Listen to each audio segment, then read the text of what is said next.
మాజీ మంత్రి హరీష్ రావుపై నిప్పులు చెరిగారు కాంగ్రెస్ నేత మైనంపల్లి హనుమంతరావు. ఎన్నికల తర్వాత కేసీఆర్ హరీష్ రావు జైలుకు వెళ్లడం ఖాయమన్నారు. పార్లమెంట్ ఎన్నికల్లో బీఆర్ఎస్ పార్టీకి ఒక్క సీటు రాదన్న మైనంపల్లి హనుమంతరావు కాళేశ్వరంలో అడ్డంగా దోచుకు తిన్న హరీష్ రావుపై ఫిర్యాదు చేస్తానని తెలిపారు. ఇదైతే కాళేశ్వరం అక్కడ ఏదైతే మిషన్ కాకతీయ పేరట చెరువు మీద 4 తుమ్మ చెట్లు వీకి 100 కోట్లు దాంట్లో కూడా దోసుకున్నది ప్రజలందరికీ కూడా తెలుసు. మరి ఇదైతే కాళేశ్వరం ప్రాజెక్ట్ లా 1,25,000 కోట్లు చేసి 30% కమిషన్ తీసుకున్నాడు. మరి ఇదే కాకుండా ఇంకొకటి మేము పర్సనల్ గా విజ్ఞప్తి చేస్తా ఉన్నాం మా గౌరవ ముఖ్యమంత్రి గారికి.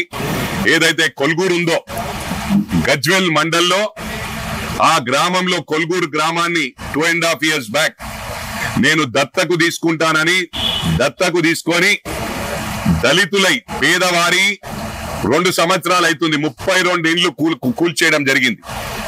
కొత్త డబుల్ బెడ్రూమ్ కట్టిస్తా అని దానిపైన కూడా కేసు బుక్ చేయాలని చెప్పి కూడా నేను ఈ ప్రభుత్వాన్ని విజ్ఞప్తి చేస్తా ఉన్నా. అరెస్ట్ చేయాలంటే రోజు అరెస్ట్లే ఉంటాయి, జైలుకి వెళ్ళి రావడం మళ్ళీ జైలుకు పోవడం. హరీష్ రావు సిద్ధంగా ఉండు.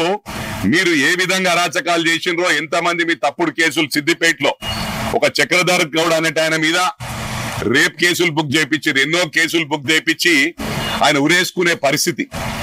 ఆ టైంలో మేము ప్రొటెక్ట్ చేసి తప్పకుండా మీకు అండగా ఉంటామంటే ధైర్యంతో బయటకు వచ్చింది, లేకపోతే డబ్బులని రోడ్డు మీదకి వచ్చింది. గుండుసున్న ఒక్క సీటు కూడా రాదని చెప్పి కూడా ఈ సందర్భంగా తెలియజేస్తా ఉన్నా. టీఆర్ఎస్ పార్టీకి